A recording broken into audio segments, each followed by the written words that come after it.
que aquele sanduíche não é tão importante assim para as crianças. Eu estou só fazendo uma comparação boba, porque tem que ser muito criativo. Aí eu acho que tem que usar o que o professor falou para fazer com que a mídia apoie essa proposta da educação. Tem agora o Plano Nacional que está aí para ser, já está há um tempo, né? Já foi para o Senado, voltou. Então, me parece que tem, nós, sociedade como um todo, temos que mudar. Né? E eu acho que é uma luta bem complicada, porque mudar a cultura é uma luta que é de médio prazo. Não se pense que amanhã vai se conseguir isso. É isso. Não sei se não te respondi, mas eu acho que não tem uma resposta fácil também, infelizmente.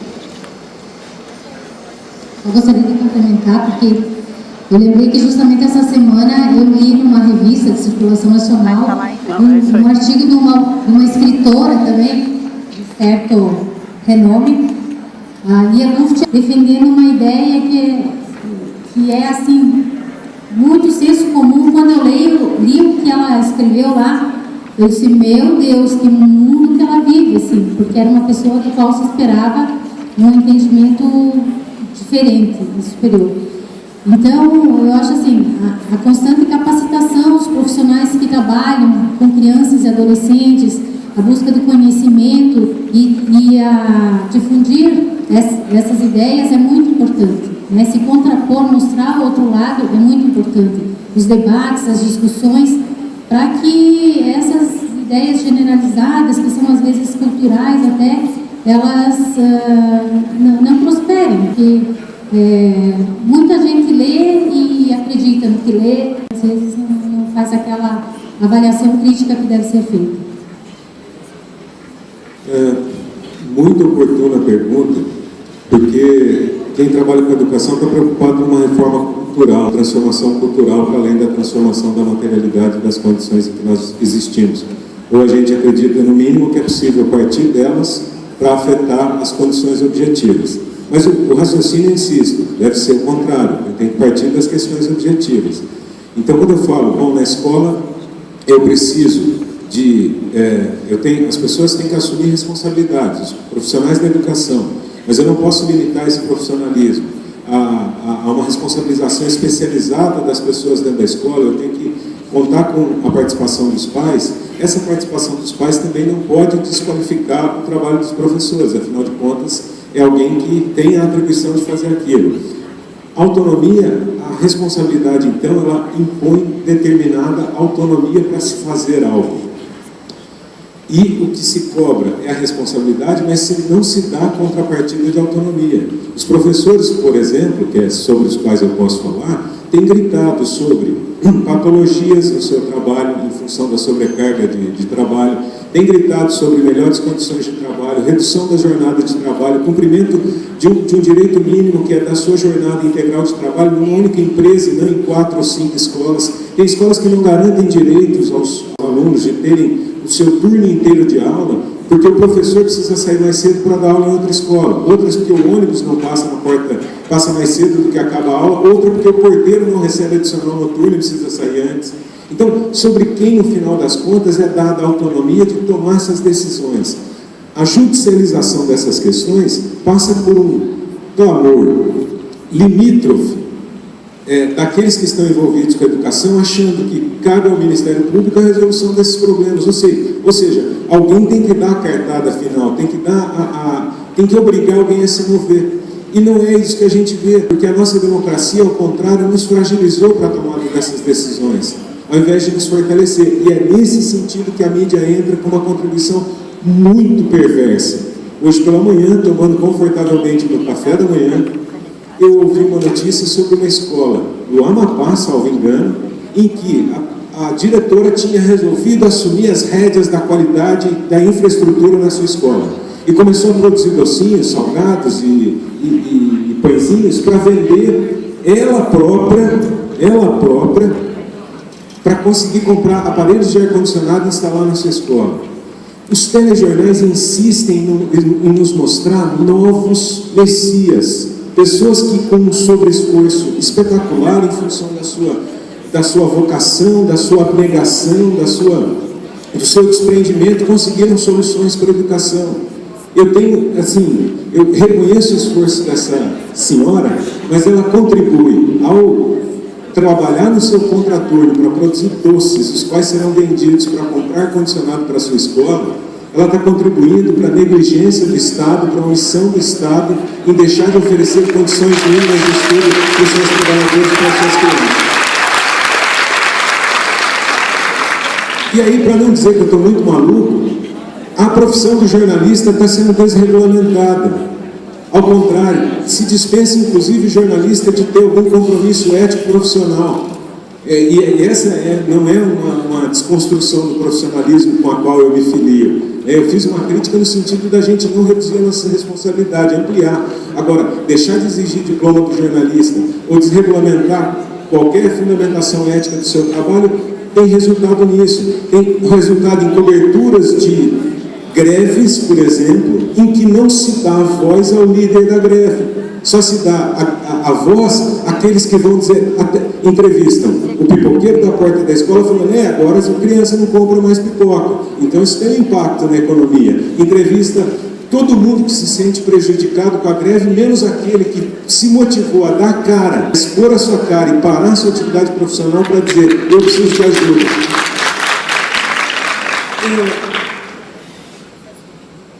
Com relação às soluções, eu acho que a informática pode trabalhar a nosso favor e torço para que ela trabalhe, mas eu sou refratário, por exemplo, a usar o Moodle para me comunicar com os meus alunos.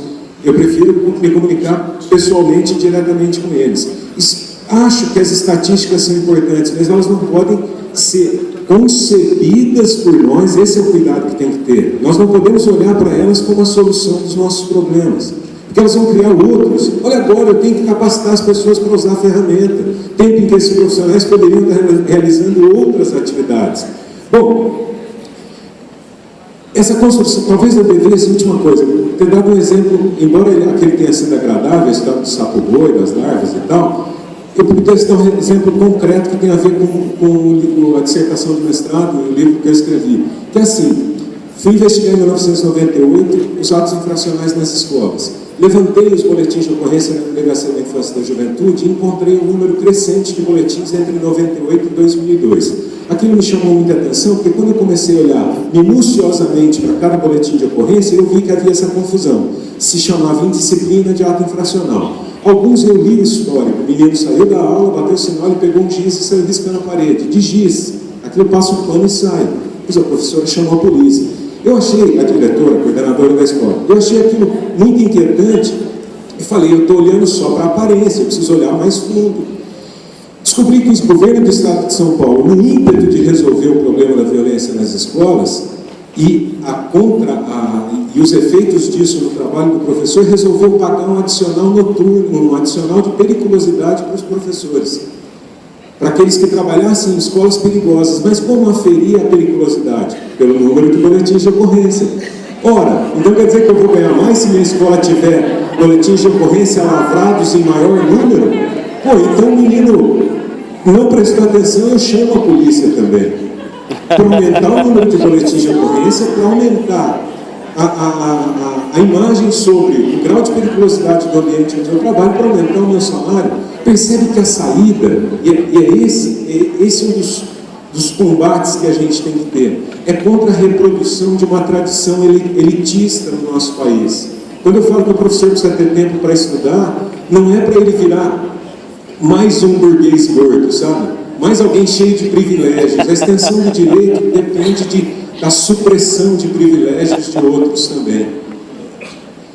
Com relação à mídia, talvez a gente pudesse regulamentar, mas regulamentar que ande do tratamento de questões educacionais se tivessem critérios efetivos e se ouvissem especialistas na área sobre pelo menos 2 pontos de vista.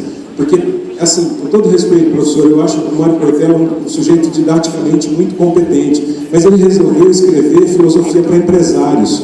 Ou seja, ele pegou o que de melhor a gente tinha em termos de humanização e pôs a favor do capital, que é algo que também tem uma coleção dele que é filosofia para empresários, para empreendedorismo. E aí o empreendedorismo tem todas essas nuances que são muito problemáticas, como a daquela professora lá do Amapá, que tem que, no contraturno, fazer doces para comprar um ar-condicionado da escola. A gente tem uma passagem do Bertolt Brecht que ele diz assim: perguntaram ao Sr. Kellner o que ele estava fazendo tão concentrado. E o Sr. Kellner respondeu: estou preparando meu próximo erro. A gente tem que ter muita atenção que a nossa capacidade de errar é muito maior que a nossa capacidade de acertar. Por isso, por favor, não batam mais palmas, não. Estou aqui errando também. Bom, então, primeiro que nós temos que pensar a democratização da comunicação no país. Ela é extremamente concentrada na mão de poucas pessoas que passam as versões sobre a realidade e as opiniões que esse pequeno grupo quer. Ponto.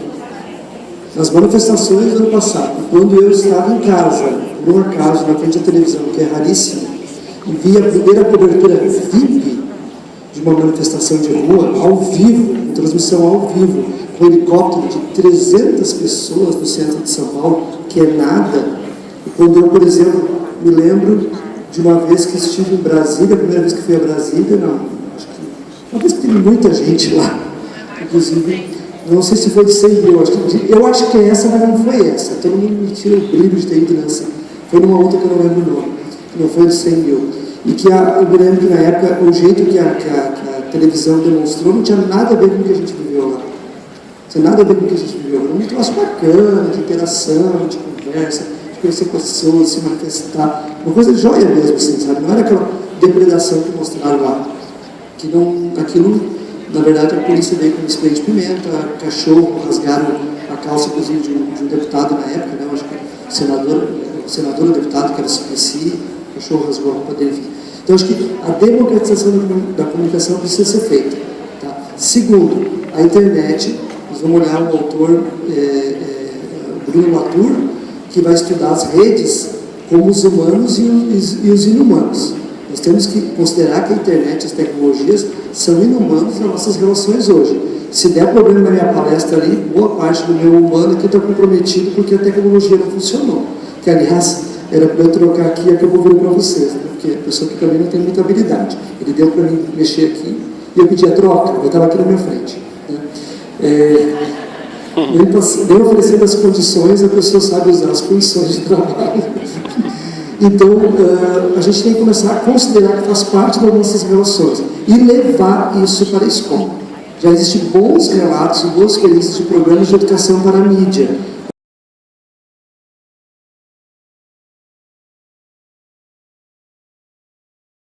Porque cai tudo no ombro da educação, eles dizem. É verdade, cai muita coisa no ombro da educação. Mas não dá para desistir, gente. Não é uma coisa, é um ser humano. E a consequência a curtíssimo prazo vai ser muito mais grave. Agora, detectado, quer dizer, se não for resolvido o problema, aí eu acho que a gente tem que judicializar. Espera aí, houve alguma falha no CRES, houve alguma falha no CAPS, para aquele que é usuário de droga, muitas vezes acontece. Por que o CAPS não conseguiu fazer o tratamento adequado daquele aluno? Por que não existe em Santa Catarina, só para dar um exemplo, um local para internar psiquiatricamente adolescentes com problemas psiquiátricos, crianças e adolescentes com menos de 15 anos? Então são políticas públicas que, se você não tiver, realmente você gera uma situação crítica. Existe, até no nosso novo apoio no sistema, por conta disso, a possibilidade de suspensão do apoio.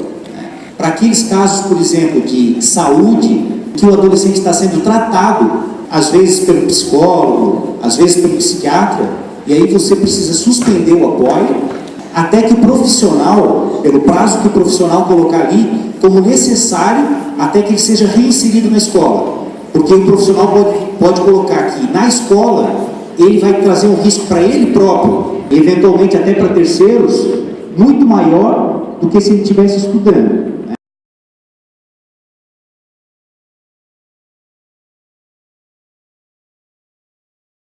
Uma ajuda que venha a nos ajudar.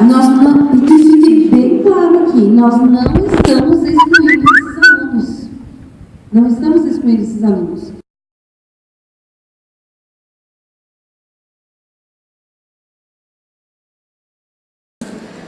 Eu só gostaria de fazer umas colocações. Sou professora Marinês da EB São Luís.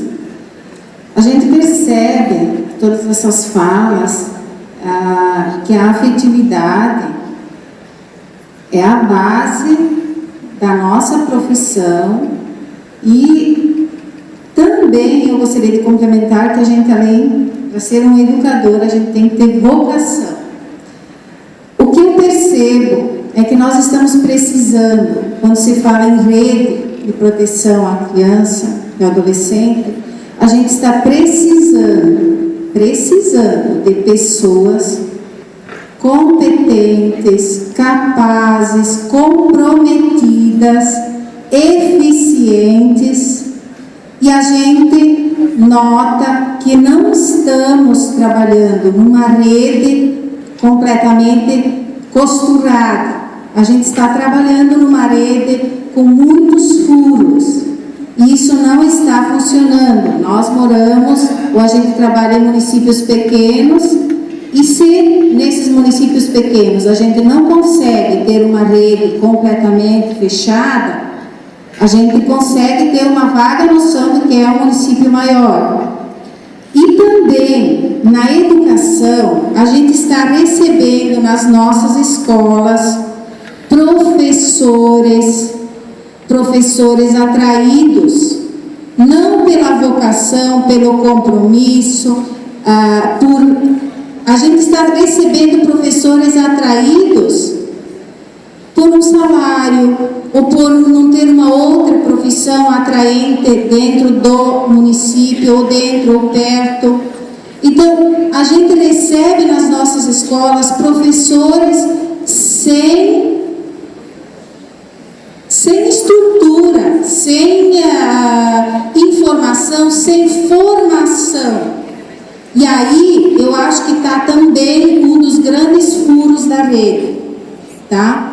Então, a escola recebe todo, vou dizer bem grosseiramente, todo e qualquer tipo de profissional, tá? Provindos de, sabe-se lá Deus aonde, muitas vezes, não tendo conhecimento de didática, de educação, não tendo um conhecimento da história da educação, uma leitura. Olha, eu acho que grande parte que está aqui, que é professor de coração, de vocação, concorda comigo, tá? Eu acho que essa colocação, eu gostaria também de saber a opinião de vocês em relação a esse quadro. Ok, obrigada. Vamos acolher a pergunta dela e vou abrir para o senhor lá que está aguardando também.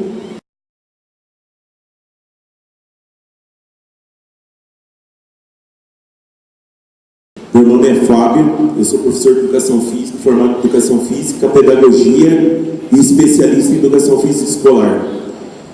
Eu gostaria de levantar uma lebre, já que está todos aqui, a gente está no debate, aproveitando a fala do professor Pimenta, em relação, será que não está na hora de a gente mudar o foco? A criança não é muito nova para ter tanta responsabilidade do jeito que a gente quer que ela tenha? Será que essa responsabilidade não é dos pais? Quando eu enfrento os meus problemas na escola, eu vejo que o problema não é a criança, e sim os pais. Os pais perderam a noção de honestidade, de honra, de conhecimento, de cultura. A maioria dos nossos pais é extremamente culturalmente limitado. Nós estamos batendo em cima de crianças. E como o professor Marcelo colocou, às vezes essa criança que chega até a professora lá e fala para ela, eu estou vindo aqui para incomodar, é porque ela foi criada nesse vínculo. Ela tá condicionada a essa cultura. É difícil para a gente chegar para uma criança de uma escola, onde é muito humilde, e falar para ela que ela tem chance de ser vencedora. E quando ela sai lá fora, o mundo dela é totalmente diversificado. É totalmente limitado. A violência é que conduz a vida dela. É muito fácil a gente ter filho. Eu estou muito preocupado porque eu entendo que quando a gente aprova aquele aluno que não tem condições de passar, Teoricamente, nós estamos botando a arma na cabeça dos nossos filhos. Porque esse aluno que não tem condição de ler e escrever, ele não vai conseguir um emprego decente, ele vai se frustrar. E o crime é a solução. Ok, obrigada. Então eu repasso para a mesa debater essas duas questões. Depois nós temos mais 3 questões que são bem interessantes, bem importantes. Nós temos mais conhecimento teórico, nós temos mais experiência e nós não podemos, quando um adolescente lá na escola xinga a professora de bruxa, ela xinga ele. Ela não pode estar xingando ele de peste. Nós temos que trabalhar num outro nível. A professora tem que tratar com respeito para que seja também respeitado. E isso às vezes acontece. Não na maioria das vezes, mas isso acontece.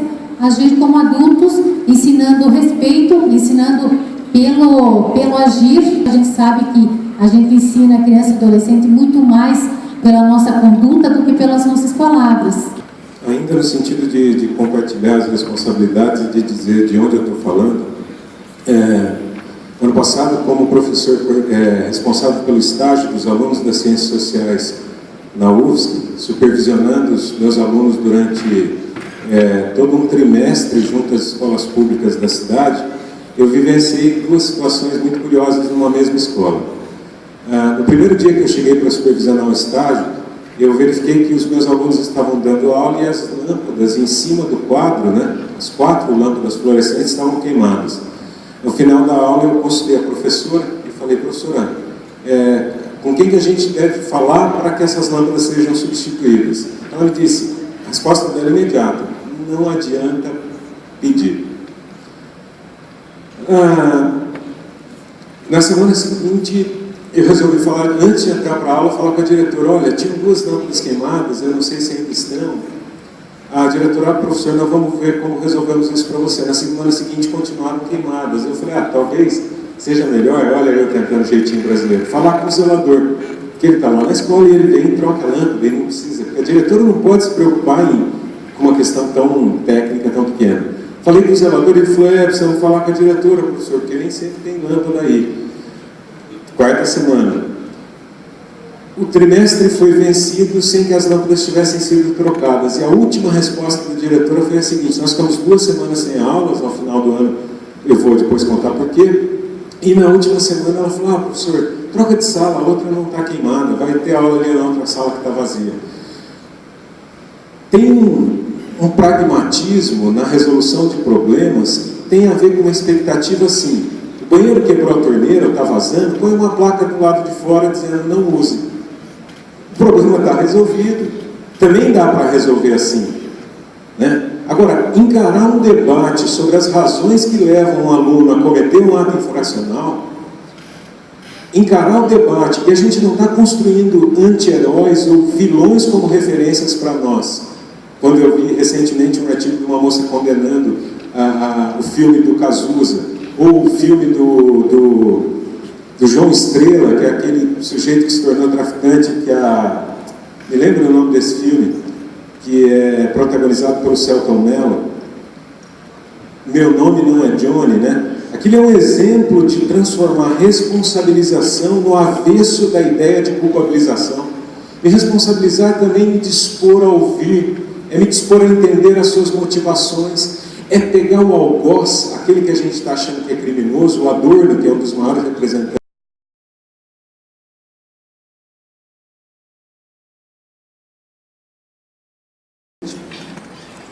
com suas variações, mas todas,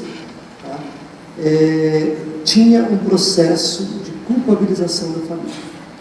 Estou falando das entrevistas entre pessoas da escola com pais, nas quais eu estava junto fazendo entrevista. Porque nós não atuávamos, tenho essa experiência relatada, se alguém quiser ler, diretamente com as crianças, nós trabalhávamos com os educadores, pais e professores. E como é que você chama a família, não no sentido de culpá-la, mas de responsabilizá-la, para não aceitar a tal da terceirização, da desresponsabilização da família. Só que se a gente fizer isso, gente, de forma culpabilizante, a gente afasta a família. Na prática, a gente afasta.